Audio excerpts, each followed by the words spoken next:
Bonjour à tous, on se retrouve aujourd'hui pour une nouvelle présentation d'un smartphone. Ici une présentation du Xiaomi Mi Max, une présentation que j'ai pas mal de retard à faire, hein, très honnêtement. Un téléphone que je vais définir tout de suite comme un coup de cœur, parce que ce téléphone je le trouve vraiment super. On va regarder un petit peu tout ça ensemble. On va commencer par la boîte, une boîte au format Xiaomi, quoi, une boîte tout ce qui est de plus basique. Avec dedans rien de particulier, un petit manuel, une prise secteur chinoise qui fait, ça c'est juste ça qui peut être intéressant. On est sur du 2 ampères, donc rien de particulier. On aura de la charge rapide quand même, et un câble micro USB puisque le téléphone est micro USB. Alors qu'est-ce que c'est que le Xiaomi Mi Max? C'est un téléphone très grand format. On est sur du 6 pouces 44. Il est énorme. Sincèrement, il est énorme. Mais ça, on en parlera un petit peu à l'utilisation dans cette vidéo. C'est un téléphone qui a un design que je trouve également très réussi. Il est très fin, globalement. Je ne l'ai pas mesuré, mais je pense qu'on est autour des 7 ou 8 mm, pas plus. Et on retrouve une coque arrière tout en métal, un contour tout en métal, et un avant de couleur blanche, puisque l'arrière est de couleur dorée, et un joli doré d'ailleurs. Moi qui n'aime pas spécialement cette couleur, j'en suis assez content, et on retrouve ici une bande pour faire passer les antennes, etc., en haut, en bas, en plastique. Avec un capteur d'empreinte digitale, un flash ici, une caméra ici de 16 millions de pixels, les boutons power et volume sur la tranche, au-dessus un capteur infrarouge, un micro, une prise jack, ici les emplacements pour carte SIM, en bas les haut-parleurs et l'emplacement micro USB. Alors ce téléphone, je le trouve vraiment très bien, malgré sa très grande taille. On s'y fait très bien hein, finalement. Je vous dis pas que je l'utiliserai tous les jours, mais en tout cas, je trouve que la prise en main n'est pas si difficile que ça malgré sa grande taille. Bon, c'est un peu dur à le faire rentrer dans le cadre, mais globalement, il n'est pas si énorme que ça. Et voilà, je pense que pour beaucoup d'entre vous, ça serait plus une impression de se dire que ce téléphone sera trop grand. Mais je pense que ça n'est pas réellement le cas. Il n'est pas si imposant que ça. Vous pourrez le mettre dans votre poche, il n'y a pas de problème. C'est juste un grand téléphone. Alors, une fois allumé, on retrouve l'interface Xiaomi, hein, donc MIUI, on est sur MIUI 7, là on est sur une version anglaise parce que j'ai laissé la ROM d'origine, mais maintenant, si vous le commandez chez Android, nous installons une ROM française avec le Play Store, etc. Mais là, pour cette vidéo, vous avez la ROM originale du Mi Max. Voilà. Alors, qu'est-ce qui m'a sauté aux yeux tout de suite? Eh ben, c'est l'écran, il est vraiment beau. L'écran a une qualité, je trouve, superbe. Il est extrêmement lumineux. Malgré sa définition Full HD qui pourrait paraître peut-être un petit peu légère pour un écran de cette taille, le rendu est vraiment excellent. Donc, pour cette partie-là, en tout cas, l'écran, c'est vraiment une vitrine. Quand vous l'allumez la première fois, vous dites ah ouais, quand même, on est sur quelque chose de vraiment efficace. Voilà. Alors, on va regarder un petit peu ce que le téléphone a dans le ventre. Bon, vous voyez, je suis obligé quand même de l'utiliser à deux mains. Hein. Une main, c'est un peu difficile, même s'il n'est pas si lourd que ça non plus. Je n'ai pas son poids en tête, mais je pense pas que Xiaomi va l'écrire sur la boîte. Mais on est sur un téléphone qui n'est pas si lourd que ça, globalement. Je pense qu'on est autour des 200 grammes, quelque chose comme ça. Alors, on va regarder un tout voir un peu les performances. Le score de 78 000 points, donc c'est bien, c'est même très bien. On est sur un téléphone qui n'est pas si cher hein, que ça, il est autour des 300 € chez Android dans sa version 3 plus 32, vous avez la version 2 plus 16 qui est autour des 270 €. Alors le score, donc il est au-dessus d'un Z9 Max, on est juste au niveau du One M9 ou du One Plus 2, donc en fait si on regarde bien on est au niveau du Snapdragon 810, hein, pas loin, ou entre le 801 et le 810, donc c'est quand même un processeur qui fonctionne très bien.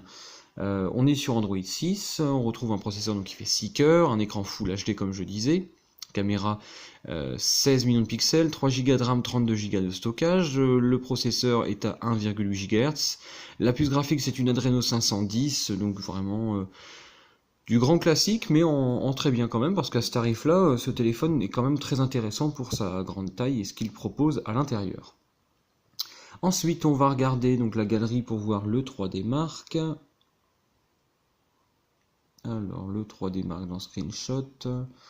Alors, comme je disais dans la vidéo du Zuc, hein, si vous ne l'avez pas vu, il s'agit d'un nouveau test 3D Mark, une nouvelle version avec un nouveau test qui s'appelle Slingshot Using ES 3.1, avec un score de 868. Même si le score peut paraître très bas, ça reste un score qui est plutôt bon. Globalement, pour les jeux, ce téléphone sera très performant, il n'y a aucun problème là-dessus. Voilà, on va un petit peu parler peut-être de MUI et ses spécificités, parce que cette ROM faite par Xiaomi est quand même particulière. Elle est surtout très personnalisable, hein. Vous voyez ici via l'application Thème que vous pourrez télécharger tout un tas de thèmes différents, on peut regarder hein, si vous voulez. Donc vous aurez tout un tas de thèmes dont la plupart sont gratuits, il y en a qui sont payants, il y en a qui sont gratuits, et vous avez tout un tas de thèmes justement pour personnaliser votre téléphone. Par exemple, j'en trouve un gratuit, on va prendre, je sais pas, celui-là. Hop, j'appuie tout simplement sur télécharger. Ah, il faut forcément un compte Xiaomi, donc ça va pas être possible. Mais voilà, vous pouvez tout simplement télécharger ce thème et l'appliquer comme ça en quelques secondes. Vous pouvez faire la même chose pour les fonds d'écran. Après, vous pouvez faire la même chose pour les sonneries également. Enfin, vraiment, l'interface est très très personnalisable. C'est vraiment la grande force de Xiaomi. Et vous avez aussi le store Xiaomi qui vous permet de télécharger des applis, même si vous aurez le Play Store sur la version que nous vous fournissons. Vous avez comme ça en plus le store Xiaomi qui doit certainement avoir pas mal d'applis que vous n'aurez peut-être même pas sur le Play Store. Voilà. Ensuite, on va regarder un peu la qualité de la photo. Et bien encore une fois, hein, c'est superbe. Vraiment, là, le rendu photo est vraiment excellent. C'est encore une fois très lumineux. On voit plutôt bien les détails si je regarde un peu comme ça au loin. Ça pixelise un peu, mais ça reste quand même léger. Le rendu photo est très bon et je le trouve très coloré et très contrasté. C'est vraiment agréable. Même si l'écran n'est qu'un entre guillemets n'est qu'un IPS, on a l'impression quand même qu'on est une sorte d'AMOLED. C'est assez proche de ce que proposent les écrans AMOLED de Samsung, par exemple, qui sont très contrastés et très lumineux. Là, on est sur quelque chose de similaire. On va regarder deux vidéos. On va commencer par la vidéo Xiaomi, peut-être pour voir un peu l'écran au meilleur de sa forme. Je vais mettre un peu de son.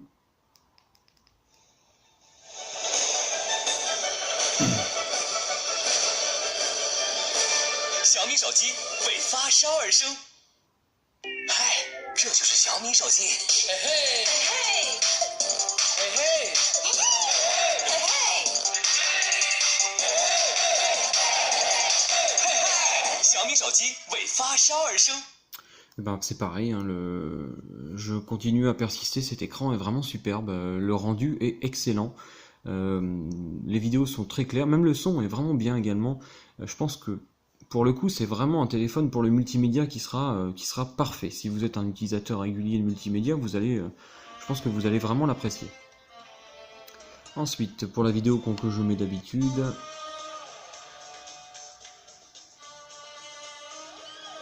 c'est pareil, un rendu magnifique.